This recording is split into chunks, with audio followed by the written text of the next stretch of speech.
Hi అండి, ఇవాళ green chicken చేసుకుందామండి. ఇదిగోండి హాఫ్ కిలో చికెన్ శుభ్రంగా పసుపు ఉప్పు వేసి శుభ్రంగా కడిగి పెట్టానండి. ఇదిగోండి గ్రీన్ చికెన్ కావాల్సింది ఒక కట్ట కొత్తిమీర, ఒక కట్ట పుదీనా, 2 రెబ్బల కరివేపాకు, ఒక 10 పచ్చిమిరపకాయలు, ఒక ఉల్లిగడ్డ వేసి ఇట్లా మిక్సీ పెట్టి పెట్టానండి.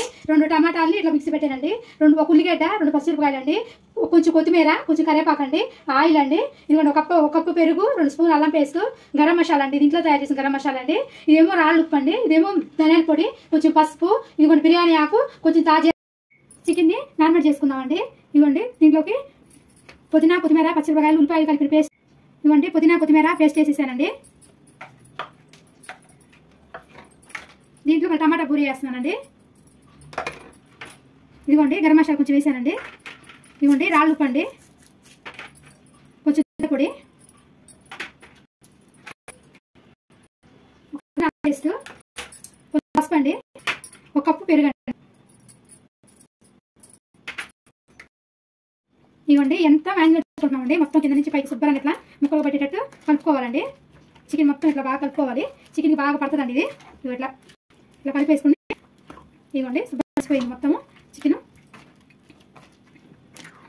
ఇవ్వండి శుభ్రంగా కలిసిపోయిందండి. ఇవ్వండి మొత్తం ఇట్లా చికెన్ కలిపేసుకున్నాం కదండి మసాలాలన్నీ. ఇది ఒకసేపు ఒక అరగంట సేపు పక్కన పెట్టేస్తే దీనికి బాగా ఉప్పు పసుపు మొత్తం బాగా ముక్కలకు పట్టిద్దండి. ఇది ఒక అరగంట పక్కన పెట్టేసేద్దామండి. ఇవ్వండి స్టవ్ ముట్టించేసి ప్యాన్ పెట్టుకున్నాం కదా, దీంట్లోకి నూనె పోసుకుందామండి. ఇవ్వండి ఒక 4 స్పూన్లు నూనె వేసేసేసి 4 స్పూన్లు నూనె వేసానండి. ఈ నూనె బాగా వేడెక్కినాక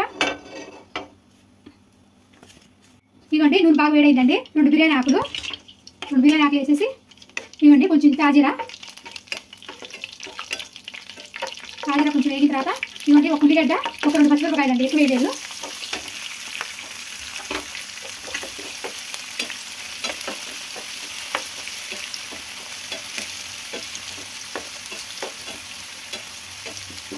ఇది బాగా వేగినాక ఇలా బాగా వేసుకోవాలండి. ఇదిగోండి ఉల్లిపాయలు పచ్చిమిరపకాయలు బాగా వేగి కరివేపాకు వేసుకోవాలండి. కరివేపాకు వేగితే సరిపోతుందండి. ఇప్పుడు కొంచెం అల్లం పేస్ట్ అండి, కింద కొంచెం మసాలాలు వేసాం కదండి, ఇప్పుడు కొంచెం వేసుకోవాలండి అల్లం పేస్ట్. ఇంట్లో తయారు చేసుకున్న అల్లం పేస్ట్ అండి.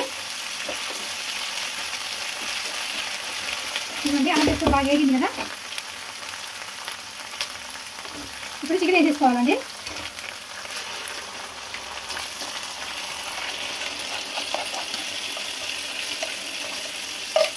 చికెన్ వేసుకొని కొంచెం మంట తగ్గించి పెట్టుకోవాలండి, సిమ్లో పెట్టుకోవాలండి.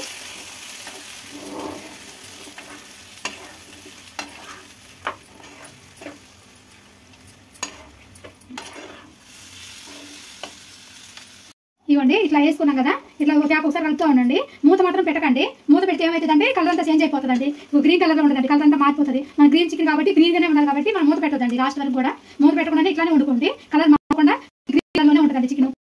ఇవ్వండి చికెన్ నుంచి వాటర్ ఆయిల్ బయటకు వస్తుందండి. ఇట్లా మంచిగా వచ్చినప్పుడు మంట మాత్రం మీడియం ఫ్లేమ్లో పెట్టుకొని ఇట్లా కలబెట్టుకుంటూ ట్యాప్ ఒకసారి ఇట్లా వండుకోండి. ఇంకా ఉడకాలండి, చాలా సేపు ఉడకాలండి. ఒక 10 నిమిషాలు పడుతుందండి ఉడికేటప్పటికే.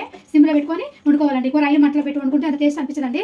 మొత్తం పుదీనా కొత్తిమీర పచ్చిమిరపకాయలు మనం కారం వేయండి, అందుకని మొత్తం బాగా ముక్కలకు పట్టి బాగా టేస్ట్గా ఉంటుంది. ఇట్లానే కలబెట్టుకుంటూ ట్యాప్ ఒకసారి సిమ్లోనే పెట్టి వండుకోండి కూర. ఇవ్వండి ఇట్లా దగ్గర ఉడికిపోయింది కదండి. ఇప్పుడు ఈ టైంలో మనకి ముక్క ఉడకడానికి ఒక 1 గ్లాస్ నీళ్లు పోసుకోవాలండి. ఇవ్వండి బాగా దగ్గరికి అయిపోయిందండి. ఇప్పుడు కొంచెం గరం మసాలా అండి, ఒక 1 స్పూన్ గరం మసాలా ఇట్లా సరేసుకొని కొంచెం కొత్తిమీర అండి, కొంచెం కొత్తిమీర వేసేసుకొని కలిపేసుకోవటమేనండి. కలిపేసుకొని కొంచెం అంతా ఒక నిమిషం ఇట్లా ఉంచేసుకొని ఆపేసుకుంటే సరిపోతుందండి. రాయి పైకి వచ్చేసిందండి, రాయి మొత్తం పైకి వచ్చేసింది. గరం మసాలా కొంచెం ఉడికే వరకు ఉంచేసుకొని ఇంకా ఆపేసుకోవటమేనండి. మొత్తం దగ్గరికి వచ్చేసింది కదండి. ఇంకా ఆపేస్తానండి నేను గ్యాస్. ఇక చూడండి మొత్తం ఆయిల్ అంత దగ్గర అయిపోయిందండి చికెన్ మొత్తం. ఇప్పుడు ఆపేస్తున్నానండి. ఇంకా